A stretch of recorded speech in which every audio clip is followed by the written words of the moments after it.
29º dia da quaresma de São Miguel Arcanjo, 16 de setembro. Hoje a gente completa essa armadura, né, padre? Aí já pode sair definitivamente para a luta, porque já estamos com todas as partes da armadura conosco para enfrentar e para nos proteger também. A armadura serve para isso também, né, padre? Exato. E a humildade é aquela parte que a gente pode dizer reveste os pés. Nossa.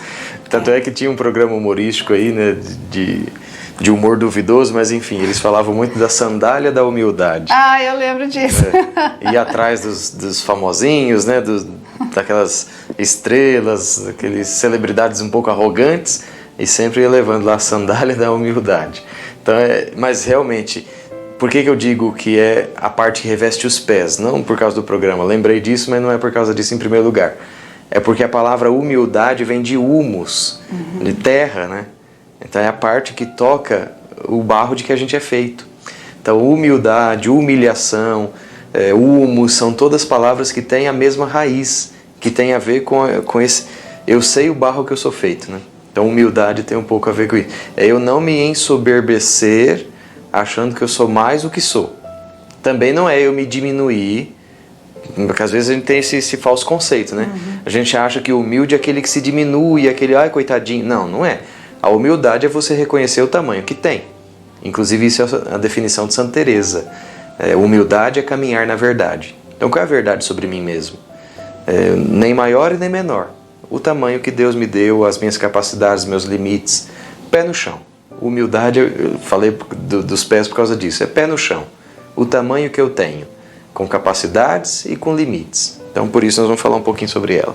E essa humildade que faz a gente caminhar, e eu tô lembrando do Papa Francisco que ele fala assim, mais ou menos assim, não enfrente o demônio, assim, de frente, não bata de frente. E ele fala também, não dialogue com ele. Então isso é orgulho, é soberba. Então a humildade é a gente reconhecer que a gente tem, nós temos nossos limites, nossas fraquezas, que em Deus é que nós somos fortes e vencedores. Não vai querendo aí também, né, desafiar o demônio, porque a gente vai entrar numa outra grande cilada. A cilada é achar que ele tem muito poder ou que ele não tem poder nenhum. Exato. Essa é as duas grandes ciladas que a gente cai. A primeira, que ele tem muito poder e às vezes acha até que ele tem mais poder que Deus, e isso não é verdade. Ou então achar que ele não tem poder nenhum, e aí quando a gente vê, a gente já está ali, né, embrenhado nas armadilhas, nas tentações. Então a humildade é algo que nos dá um equilíbrio, né, padre? É um pouco daquilo, né? O cristão, vamos pensar aqui no ponto de vista espiritual, tá? Ele não foge da luta. Ele sabe que ele tem que enfrentar as lutas, ele não foge, mas ele também não busca. Então apareceu a luta, enfrenta. Ela cabe a você, só você pode vencê-la, enfrentá-la, enfim. Mas também não busque, né? A humildade também é saber exatamente isso. Existem situações que eu provoco e não deveria. Então eu não fujo da luta. Se ela cabe a mim, eu vou enfrentar, porque Deus só permite que eu enfrente certas lutas porque sabe que eu tenho condição de vencer. À custa do meu enfrentamento, claro. Mas Deus só permite certas lutas porque sabe. Ele não me coloca como fez Davi com Urias, né? Davi, porque descobriu que a mulher de Urias com quem ele tinha se deitado estava grávida, então ele tramou a morte do próprio amigo, enviou Urias num ponto estratégico onde sabia que Urias seria assassinado na guerra. Então às vezes acontece isso, né? A gente vai tramando certas coisas que vão nos colocar em situação de derrota. Mas Deus não faz assim. Se Deus permite que nós enfrentemos aquela luta, é porque Ele sabe que nós temos todas as condições de vencer. Então, a partir da nossa força, da nossa esperança, né? Tudo isso que a gente foi refletindo essa semana. Deus me permitiu viver isso, eu tenho condição de vencer. Vai me custar, mas eu tenho condição de vencer. Agora, tem outras coisas que não é Deus que permite, eu que vou atrás. E aí já não poderia ser assim, né? A humildade também é isso. É eu não ficar buscando situações e depois querer jogar nas costas de Deus que resolva aquilo para mim. Sim. Então, humildade é o pé no chão. É você reconhecer o tamanho que tem, nem mais e nem menos. Quando o Papa Francisco fala de fugir, de não enfrentar o diabo, é por causa disso. Ele estava refletindo sobre o Evangelho das Tentações. Jesus não ficava ali dialogando. Ele cortava logo o diabo e seguia a sua vida, né? Quer dizer, não vai querer argumentar. O diabo é astuto, ele é o pai da mentira, ele pode facilmente enganar. Você conhece os teus pontos fracos? Às vezes não, né? Mas se você conhece, o diabo conhece também. E ele tenta te derrubar nos teus pontos fracos. Então por isso que o Papa recomenda, não enfrente a tentação. Da tentação, quanto a gente puder, a gente tem que fugir, para não criar ocasião de pecado. Porque se a gente entra num processo de argumentação com o diabo, ele ganha de nós facinho. E aí a gente vai ceder e achar que aquilo já não é mais pecado e pronto. É o famoso, agora que eu já me sujei, eu vou me lambuzar, né? Não entre nessa. A humildade é você reconhecer quais são as lutas que você consegue enfrentar. Quais são as lutas que Deus permitiu que você vivesse. Porque aí sim, sendo nessas condições, você tem condição de vencer. Agora, enfrentar as lutas que não são suas, se enfiar em lutas desnecessárias, aí já faltou a humildade há muito tempo, já virou uma arrogância de alguém que acha que pode enfrentar tudo e todos o tempo todo, e não é assim, né? Nós temos limites, muitas capacidades, mas tem que reconhecer os limites que tem também. Então, Santa Teresa diz, né? A humildade é caminhar na verdade. Eu preciso saber a verdade sobre mim mesmo para poder entender o que eu sou capaz de enfrentar e aquilo de que eu tenho que fugir. Fugir nessas ocasiões não é vergonha. Acho que não sei se eu falei isso aqui no grupo, sei que na paróquia eu já falei. Que existem 4 situações, né? Vamos imaginar aqui uma luta que me causa muito medo. Só que eu não tenho que olhar só para a luta ou para aquela situação em si. Eu preciso olhar também para as capacidades e condições que eu tenho de enfrentar aquilo. Porque a partir dessa análise da situação e das minhas forças, eu tenho 4 possibilidades. Olha só, a situação que me causa medo, que me causa angústia, ela é real, ela é verdadeira, ela assusta, só que eu tenho condição de enfrentar. O nome disso é coragem. Coragem não é não ter medo, não ter lutas para enfrentar. A coragem é você enfrentar apesar do medo. Então eu tenho condição de enfrentar aquilo, o nome disso é coragem. A situação é grande, é real, me assusta, eu não tenho condição de enfrentar. Se eu vou para cima, o nome disso desculpa, né? Mas é burrice, é irresponsabilidade. Você enfrentar uma coisa que você vê que não dá conta de enfrentar, é irresponsabilidade.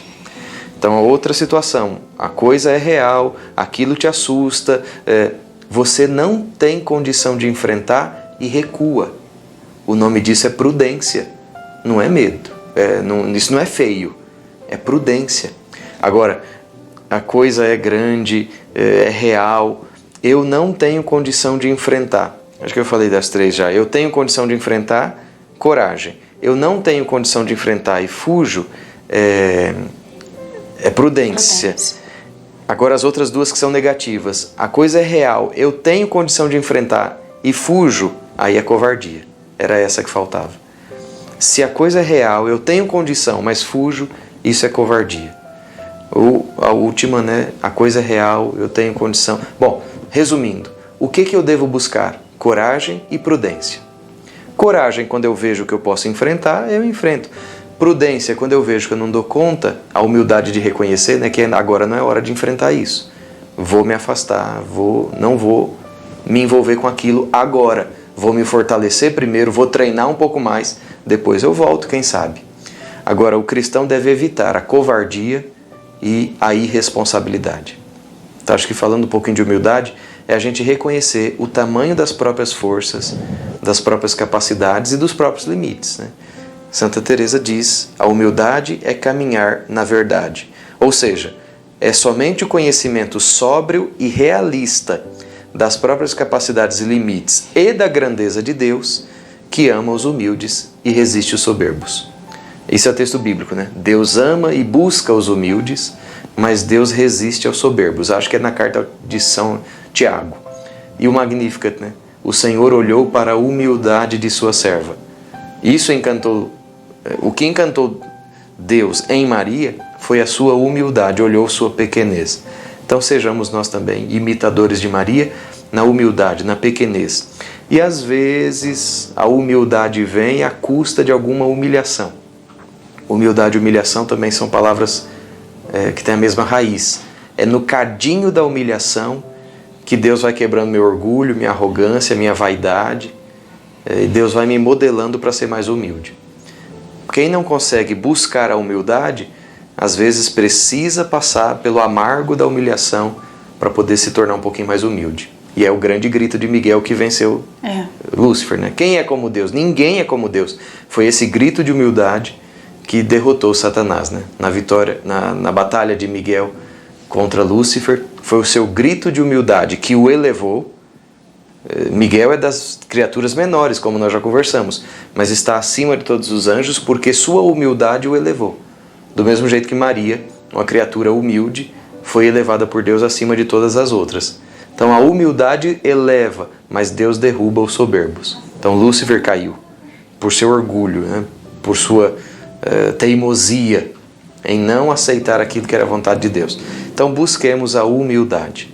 Busquemos livremente, para não ter que passar pelo cadinho da humilhação para poder encontrá-la.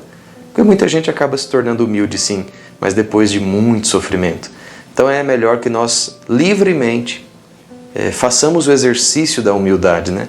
Para ir quebrando desde já o nosso orgulho, a nossa arrogância, porque isso agrada a Deus. Deus busca os humildes, mas resiste aos soberbos. Lembrando de Santa Teresinha, que agrada a Deus é minha pequena alma, né? É que eu ame minha pequenez e minha pobreza. Lembrando que o orgulho, a gente viu isso ano passado, é uma doença né, espiritual, e eu acho que a grande maioria das pessoas, do ser humano, né, tem esse orgulho, tem essa soberba, essa inclinação à autossuficiência. Então é preciso a gente ter humildade para reconhecer que temos essa fraqueza, que temos esse pecado, que estamos doentes, né? Vivemos essa tendência. É importante a gente buscar atos de humildade, que isso ajuda muito também, né, Padre? Sim. Praticar atos de humildade, às vezes escolher de verdade, né? Algo que não fazer algo que não aparece muito, se fez alguma coisa, não ficar anunciando, tudo isso a gente vai exercitando, né, a humildade também na nossa vida, né? Em geral, os pecados e as virtudes necessitam de exercício para se fortalecerem. O pecado é um vício. Todo vício é um mau hábito repetido muitas vezes. E do mesmo jeito a virtude, né? É a questão do hábito. Quanto mais eu repito, mais aquilo vai se fortalecendo em mim. Não é uma coisa natural. Mesmo porque o natural, por causa do nosso pecado, por causa da herança do pecado original, é que a gente seja arrogante, orgulhoso. Então, se a gente deixar só pelo natural, podemos dizer assim, a gente nunca vai conseguir chegar a esse nível de humildade que um cristão necessita viver. Então, é necessário a repetição, o ato, né? Como a Sandra dizia, escolher, sabe qual é seu pecado, sabe qual é o seu defeito, a sua doença espiritual. Você necessita exercitar a cura disso. Não é uma vez só, são atos, né? A gente tem o ato de fé, o ato de amor, que a gente precisa dizer, ato de contrição e os atos de humildade. Não só as fórmulas de oração que são importantes, mas também na prática, né? Exercitar aquilo. Então, uma virtude também se fortalece pela repetição. A gente falou tanto no início do horário espiritual, de ser fiel, da disciplina. E isso na prática, com relação à humildade, é muito benéfico espiritualmente. Então, exercite-se na humildade para conseguir ser humilde.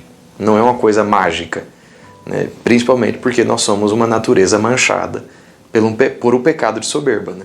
De querer ser igual a Deus. Então, exercite-se na humildade. Buscar a confissão também é um ato, né? Um exercício de humildade, e é algo que é importante nesse tempo de Quaresma. Olha, hoje nós já estamos aí no 29º dia, né? Olha aí, daqui a pouquinho a gente já completa, né, os 40 dias da Quaresma. Faltam 10 dias. 10 dias exatamente, né? Isso mesmo, 10 dias aí. Então, veja, não podemos deixar. Eu sei que muitas vezes não é fácil buscar a confissão, porque lá a gente se humilha, né? Isso. É nessa hora que a gente vai falar, olha, eu pequei, né? Eu fiz isso, eu fiz aquilo, ou não fiz isso, ou não fiz aquilo. Então, a confissão é um exercício de humildade, mas a gente precisa enfrentar esse nosso orgulho, nosso respeito humano e tomar a decisão pela confissão, para que essa Quaresma possa produzir mais frutos ainda, e um deles certamente vai ser, né? Essa busca da humildade, essa humildade verdadeira, como o Padre disse, não a falsa humildade. Então vamos rezar, Padre? Vamos rezar. Vamos rezar pedindo auxílio de São Miguel, né? O que tem essa grande virtude da humildade. Ontem nós celebramos Nossa Senhora das Dores, nós a invocamos todos os dias aqui como Augusta Rainha. Estamos pedindo também, através dela, essa virtude da paz, essa armadura da paz que a gente viu dias atrás. Então vamos rezar, pedindo que pela intercessão de São Miguel, nós sejamos livres do orgulho, do egoísmo, da soberba, da vaidade, tudo aquilo que nos afasta de Deus. E assim nós vamos rezando, em nome do Pai, do Filho e do Espírito Santo. Amém. São Miguel Arcanjo, defendei-nos no combate. Sede nosso refúgio contra a maldade e as ciladas do demônio. Ordene-lhe Deus, instantemente o pedimos, e vós, príncipe da milícia celeste, pela virtude divina, precipitai no inferno a Satanás e todos os espíritos malignos que andam pelo mundo para perder as almas. Amém. Sacratíssimo coração de Jesus, tende piedade de nós. Sacratíssimo coração de Jesus, tende piedade de nós. Sacratíssimo coração de Jesus, tende piedade de nós. Pedimos agora a intercessão e a proteção de São Miguel pela oração de sua ladainha.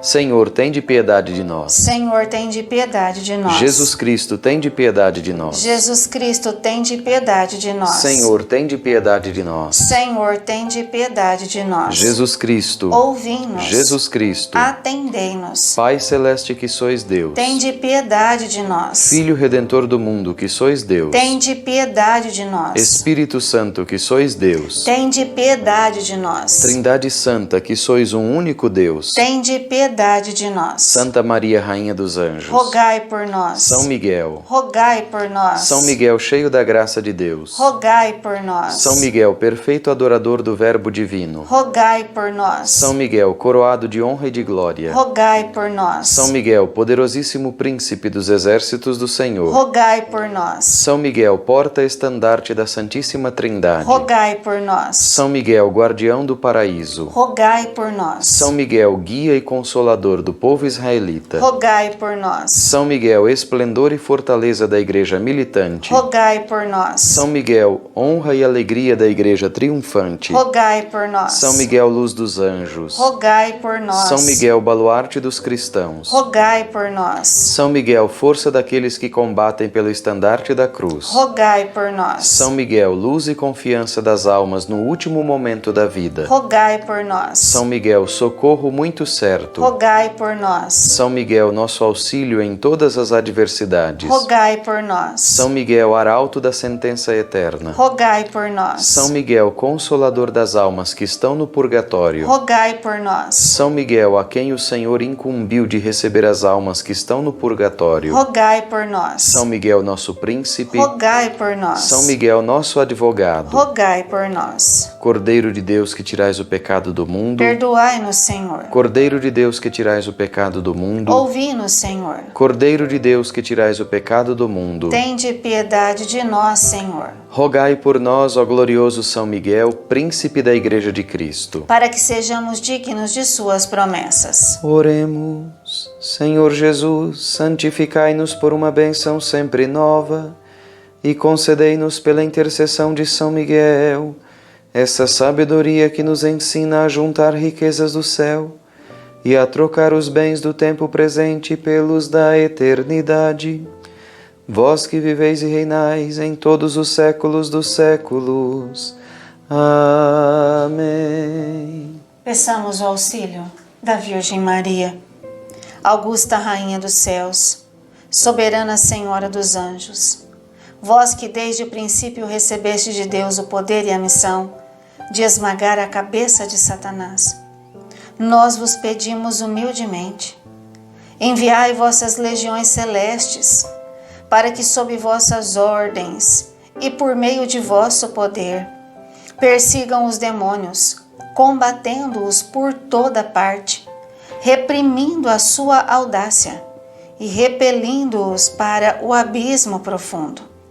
Quem é como Deus? Ó boa e eterna Mãe, Vós sereis para sempre nosso amor e nossa esperança. Ó Divina Mãe, enviai os santos anjos para nos defender e afastar para longe de nós o cruel inimigo. Santos anjos e arcanjos, defendei-nos e guardai-nos. Amém. Com a graça de Deus, mais uma semana. É como se a gente fosse num checklist. Primeira, segunda, terceira, quarta, quinta. Falta mais 2 semanas pra gente viver. Nossa, Padre, a gente aprendeu tanto, né? Então, e a gente fica feliz assim com os retornos que a gente foi recebendo. Esse ano a gente teve ocasiões para se encontrar mais pessoalmente, até mais do que o ano passado. Verdade. O ano passado a gente teve só o dia 29 mesmo, quando alguns vieram celebrar conosco aqui. Mas esse ano a gente foi se encontrando já na peregrinação lá para Bandeirantes, alguns que foram ao santuário, ou o dia que a comunidade esteve no santuário também, ali a gente pôde se encontrar mais. Então esse ano foi uma quaresma de mais presença física, né? Não só aqui a presença virtual. E por isso também nós temos esse retorno de vocês, de saber o quanto que os temas estão ajudando, o quanto que a oração tem feito bem, né? Tem ajudado. Então isso é muito importante. Obrigado, né, por você nos dar a confiança de estar com você ao longo desses 40 dias, aí, pelo menos meia hora do seu dia juntos para rezar, para refletir. Obrigado por abrir as portas da sua casa, da sua vida, do seu carro, né? Às vezes a gente pega carona aí com alguém que está indo trabalhar. Obrigado por essa confiança, por esse carinho, né, de também nos darem um retorno aí sobre o quão bem fez a Quaresma de São Miguel e outros conteúdos que a gente tem aqui no Corações Ardentes. Tudo isso enche o nosso coração de alegria, de esperança, né? Também vai nos fazendo viver a humildade, sabendo que tudo acima de tudo, é graça de Deus. A gente vai vendo como que um tema encaixa no outro, como que as coisas vão ali se entrelaçando. É o Espírito Santo agindo, é a graça de Deus nos conduzindo, né? Então a gente vai também cada vez mais se lançando nas asas do Senhor, como tem a música. Amanhã nosso encontro, né, é na Santa Missa, mas amanhã é o dia do aprofundamento para casais. Quero pedir a você aqui do Grupo Corações Ardentes, você também que está conosco pelo YouTube, quero pedir que você interceda por esse aprofundamento, né? O Senhor chamou muitos casais, alguns disseram sim, e Ele vai realizar uma grande obra de restauração na vida de todos aqueles casais que vão estar lá, mas no nosso também, que vamos estar trabalhando, intercedendo. Então peço a você, né? Reze uma Ave Maria, ou então hoje aí também nessa Quaresma de São Miguel, coloque como intenção, a hora que você for à missa, hoje ou amanhã, lembre-se desses casais que vão estar ali abrindo o coração para que Deus possa realizar curas, libertações, restaurações, para que eles possam começar uma nova história de amor, restaurados pelo amor de Deus que é maior, tá bom? Então a gente não se encontra amanhã pessoalmente aqui assim, mas lá na mesa da Eucaristia nós vamos nos encontrar, corações ardentes, diante de Jesus Eucarístico, para que na segunda-feira nós possamos estar aqui. E a arma da semana que vem é a oração. Prepare-se, porque tem muita coisa que a gente vai descobrir sobre a oração e eu tenho certeza que nós vamos assumir ela ainda mais na nossa vida. E aí nós vamos pedir que Deus nos dê a sua bênção para hoje, para esse final de semana e para esse aprofundamento de casais também. O Senhor esteja convosco. E Ele está no meio de nós. Por intercessão da bem-aventurada Virgem Maria, de São José, seu esposo, de São Miguel Arcanjo, desça sobre vós e permaneça sempre a bênção de Deus Todo-Poderoso, Pai, Filho e o Espírito Santo. Amém. Com essa arma da humildade, a gente só pode dizer: quem como Deus, ninguém como Deus.